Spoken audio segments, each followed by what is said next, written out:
আমরা চিন্তা করছি আগামী 1 থেকে 2 বছরের মধ্যে আমরা 2000 মিনি কোল্ড স্টোরেজে হাত দিচ্ছি। বর্তমান সরকার বাস্তবমুখী পদক্ষেপ নিচ্ছে। বাংলাদেশ কৃষি প্রধান দেশ হলেও কৃষি পণ্য প্রচুর পরিমাণে আমাদেরকে আমদানি করতে হচ্ছে। চাল বা গমের প্রশ্ন যদি আসে, আমাদের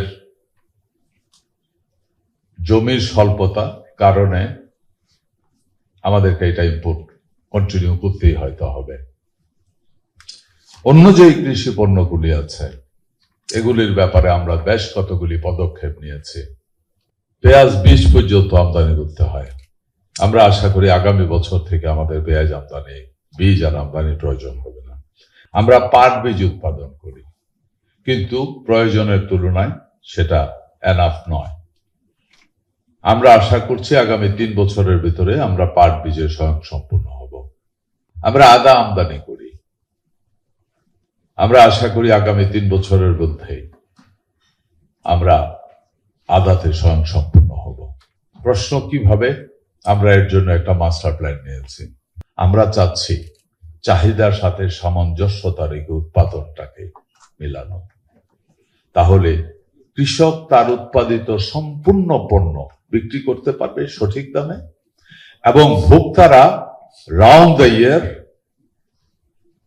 একই দামে বা একটু আপ ডাউনে পণ্যকে পাবে।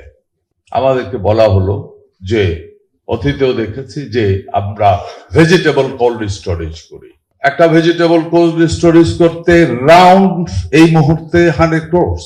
ভেজিটেবল কোল্ড স্টোরেজটা প্রতিটা জেলাতে করা সম্ভব না। ইভেন জেলাও যদি করা হয়, একটা জেলায় কতগুলি উপজেলা থাকে? মিনিমাম 6টা থেকে আরো বেশি। তাইলে নির্দিষ্ট একটা জায়গায় তো আপনি কোল্ড স্টোরেজটা করলেন।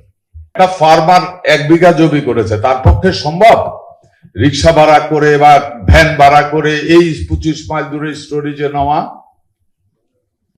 এটা ইকোনমিক না, এটা সত্যি ভাইবেল হয় না।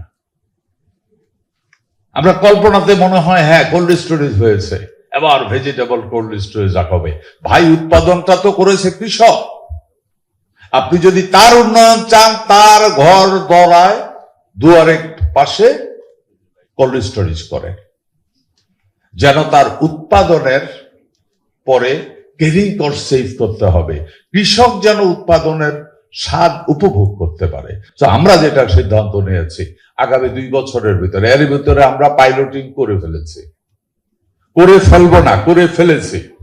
বিউটিফুল, এক্সিলেন্ট রেজাল্ট দিয়েছে। আমরা চিন্তা করছি আগামী 1 থেকে 2 বছরের মধ্যে আমরা 2000 মিনি কোল্ড স্টোরেজে হাত দিচ্ছি। 2000 15 জন ফার্মার, 20 জন ফার্মারকে নিয়ে একটা সমিতি হবে, এবং মজার ব্যাপার হলো ওই কোল্ড স্টোরেজ রান করবে সোলার পাওয়ারে। 40,000 ফার্মার ডিরেক্টলি তার উৎপাদিত পণ্য তার মাঠ থেকে তুলে কাঁধে ভারে বা মাথায় নিয়ে কোল্ড স্টোরেজে রাখতে পারছে। No transportation cost, no wastage.